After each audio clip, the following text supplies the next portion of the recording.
नमस्कार दोस्तों। आज की कहानी भेजी है मेरे दोस्त बिलास ने।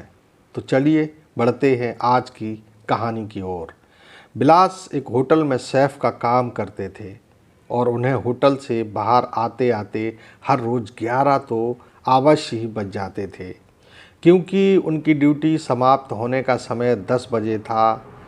परंतु अपना कार्यभार सौंपने उन्हें आधा से 1 घंटा तो लग ही जाता था। इसके बाद वे अपना स्कूटर उठाते और घर के लिए निकल जाते।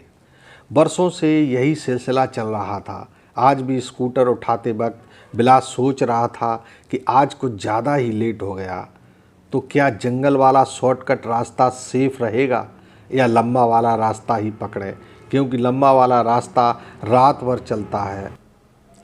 असल में बिलास के होटल के लिए एक शॉर्टकट रास्ता था जो घने जंगल से होकर गुजरता था। दूसरी एक अफवाह भी फैली थी कि उस रास्ते पर भूत प्रेत घूमते हैं, इसलिए रात को तो उधर से कोई नहीं निकलता था। पर लंबे रास्ते से 1 घंटा लगता था। ऊपर से दिन के वक्त इतनी भीड़ हो जाती थी कि अक्सर जाम लगा रहता था। इसलिए बिलास अक्सर शॉर्टकट रास्ते ले लिया करता था। आज स्कूटर उठाते वक्त वह सोचने पर मजबूर इसलिए हुआ क्योंकि एक तो आज लेट हो गया, ऊपर से काली अमावस्या की रात थी। मौसम बहुत ख़राब हो रहा था। एक बार तो ज़ोर से बारिश हो चुकी थी, बिजली चमक रही थी, आसमान में काले बादल घूमड़ रहे थे। दोबारा बारिश हो सकती थी, इससे पहले वो अपने घर पहुंचना चाहता था। तो बिलास ने अपना स्कूटर जंगल वाले रास्ते पर ही डाल दिया। अभी वह आधा रास्ता भी नहीं निकल पाया था कि तभी उसको स्कूटर खराब हो गया। अंधेरी सन्नाटे भरी रात में काले बादल आसमान पर छाए थे, बिजली चमक रही थी, कभी भी बारिश हो सकती थी। तेज हवा वातावरण को और भी खौफनाक बना रही थी। ऐसे में बिलास का स्कूटर खराब होना मुश्किल में डाल रहा था। आज बिलास को वह रास्ता जितना खतरनाक नजर आया उतना पहले कभी नहीं आ रहा था। बिलास ने जल्दी जल्दी स्कूटर का स्पार्क प्लग चेक किया तो ठीक था। फिर भी कई कोशिशों के बाद भी जब स्कूटर स्टार्ट नहीं हुआ तो बिलास उसे पैदल ही खींचता हुआ आगे बढ़ने लगा।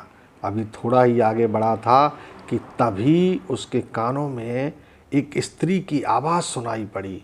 स्त्री पुकार रही थी, बिलास, बिलास। बिलास ने पीछे मुड़कर देखा तो उसे कहीं कोई नज़र नहीं आया। अब बिलास की डर के मारे हालत ख़राब हो रही थी, जिसकी वजह से स्कूटर भी नहीं खींचा जा रहा था। बिलास को लगा शायद यह उसका वहम होगा, आखिर उसे इतनी रात को कौन बुला सकता है। अभी वह 2-4 कदम ही आगे बढ़ा था, तभी उसे वही आवाज़ फिर सुनाई पड़ी। अब भ्रम की कोई संभावना नहीं रह गई थी। इस बार उसने वह आवाज़ साफ साफ सुनी थी। इस बार उसने पीछे मुड़कर नहीं देखा, पर हिम्मत जुटाते हुए बिलास ने आवाज़ लगाई, कौन है वहाँ? कौन है मुझे बुला रहा? बिलास बहुत ही साहसी व्यक्ति था। साहसी न होता तो आज अब तक कब का बेहोश हो गया होता। बिलास फिर जोर से बोला, कौन है? सामने क्यों नहीं आती? तभी वह आवाज़ फिर से बोली, मैं तुम्हें दिखाई नहीं दे सकती, तुम केवल मेरी आवाज़ ही सुन सकोगे। वह फिर बोली, बिलास, तुम मेरी वजह से परेशान मत होना, मैं तुम्हारा कोई भी नुकसान नहीं करूँगी। तुम मेरा एक काम कर दोगे तो तुम्हारा बहुत बड़ा उपकार मानूंगी। बिलास अब तक काफ़ी हद तक सहज हो चुका था। बिलास बोला, अच्छी बात है, तुम अपने बारे में कुछ बताओ। तब उस आवाज़ ने कहा, मेरा नाम शिवानी है, मैं बहुत समय से अपनी बात कहना चाहती हूँ, पर जब मैं अपने बारे में कुछ कह सकने में समर्थ होती हूँ तब इस रास्ते से कोई भी नहीं गुजरता। आज अमावस्या की रात है और अभी मैं बोल भी सकती हूँ। यहाँ से मैंने सिर्फ तुम्हें ही आते जाते देखा है, इसलिए तुम्हें आवाज़ देकर रोका है। तुम्हारा स्कूटर भी मैंने ही ख़राब किया है। मेरी बात पूरी होने के बाद तुम अपने स्कूटर को स्टार्ट करके ले जा सकते हो। बिलास ने जब उसकी बात सुनी तो उसे ठंड होने के बावजूद भी पसीना आ गया था, परंतु उसकी पूरी बात सुनकर उसका काफ़ी हद तक डर समाप्त हो चुका था। अब बिलास ने पूछा, मुझे क्या करना होगा? शिवानी ने कहा, मेरी हत्या की गई है, मेरे हत्यारों को सज़ा मिले यही मैं चाहती हूँ। लेकिन इस काम को तो मैं कैसे करूँगा? यह काम तो पुलिस का है। फिर उस आवाज़ ने कहा, मैं बताऊँगी उन्हें कैसे सज़ा मिलेगी, तुम बस मेरे बताए गए काम करते रहना। मैंने कहा, ठीक है। अच्छा बताओ मुझे क्या करना है? तब उसने कहा, मेरे चचेरे भाई पुलिस में हैं, आप उनके पास जाना। उनका नाम हेमंत है और उन्हें मेरे बारे में बताना। पर मैं तुम्हारे बारे में उन्हें बताऊंगा क्या? उसने कहा, मेरा नाम शिवानी है। अब से 3 वर्ष पूर्व मेरा विवाह राजेश नाम के व्यक्ति से हुआ था। विवाह दोनों परिवारों की सहमति से हुआ। विवाह करके जब मैं ससुराल पहुंची तब पता चला कि मेरे पति वेश्याओं के पास जाया करते थे। उनके इस कृत्य से उन्हें एक जानलेवा रोग हो गया, परंतु विवाह होने तक उनके घरवालों ने इस बात को मुझसे और मेरे घरवालों से छुपा रखा था। मुझे तब पता चला जब मैं भी उसी रोग से ग्रस्त हो गई। मुझे यह रोग अपने पति से मिला था, परंतु मेरी ससुराल वालों ने इसका सारा दोष मुझ पर मढ़ दिया। इसके बाद वे मुझ पर तमाम तरह के अत्याचार करने लगे। वो लोग जानते थे कि मैं ऐसी बीमारी से ग्रस्त हूँ, फिर भी अपने आप ही मर जाऊंगी। इसके बाद भी एक दिन उन लोगों ने मुझे बहुत मारा। इस पर भी संतोष नहीं हुआ तो उन्होंने मुझे एक कमरे में बंद कर दिया। खाना तो दूर, मेरे बार बार मांगने पर मुझे पानी तक पीने को नहीं दिया। दवा और इलाज तो दूर की बात थी। भूखी प्यासी रोग से ग्रसित होने के चलते मेरी मृत्यु हो गई। इतना कहकर शिवानी चुप हो गई। शिवानी की दर्द भरी इस दास्तां को सुनकर तो बिलास के भी आंसू निकल पड़े।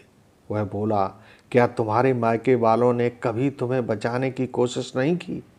उसने बताया कि मेरे ससुराल वालों ने पैसा खर्च करके मेरी बीमारी के बारे में झूठी रिपोर्ट तैयार कर रखी थी। उसी को दिखाकर उन लोगों ने मेरे मायके वालों को गुमराह कर दिया कि मेरा चाल चलन खराब होने के कारण मुझे यह रोग मिला है। वे लोग मुझे मायके वालों से मिलने भी नहीं देते थे। मेरी ससुराल वाले सदैव हमारे घर वालों को बाहर घूमने गए बताकर टाल दिया करते थे।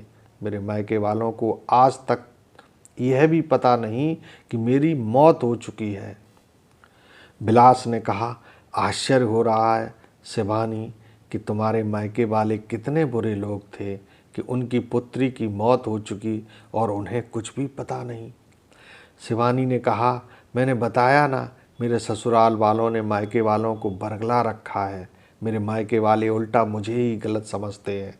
फिर भी तो तुम्हारी मृत्यु हुई अभी 2 वर्ष बीत चुके हैं, तुम्हारी खोज खबर क्यों नहीं ली? शिवानी बोली, मेरे माता पिता ने मेरा विवाह कर दिया, उनकी जिम्मेदारी पूरी हो गई। बिलास बोला, फिर भी उन्हें अपनी बेटी पर कुछ तो विश्वास करना चाहिए था ताकि सच का पता चल पाता।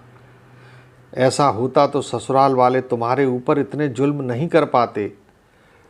बिलास फिर थोड़ा उदास होते हुए बोला, ऐसी परिस्थितियों में क्या तुम्हें लगता है कि तुम्हारे चचेरे भाई तुम्हारी कोई मदद कर पाएंगे? शिवानी बोली, एक वही तो है जिन पर मैं विश्वास कर सकती हूँ। विलास ने शिवानी को भरोसा दिलाया कि ठीक है, मैं उनसे मिलूँगा और उन्होंने तुम्हारी मदद करने से इनकार भी कर दिया तो भी मैं कुछ न कुछ रास्ता ज़रूर खोज निकालूंगा ताकि तुम्हारे ससुर उनके किए की सज़ा मिल सके। शिवानी ने कहा, मुझे तुमसे यही आशा है, मुझे विश्वास है कि तुम मुझे धोखा नहीं दोगे। अब तुम अपना स्कूटर स्टार्ट कर लो। मैंने स्कूटर में किक मारी तो वह स्टार्ट हो गया।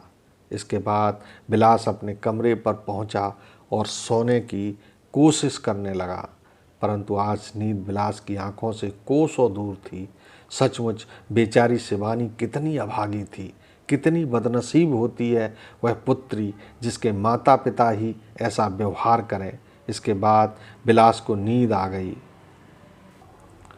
सुबह होते ही विलास उस पुलिस स्टेशन पहुंचा जहां शिवानी का भाई हेमंत तैनात था।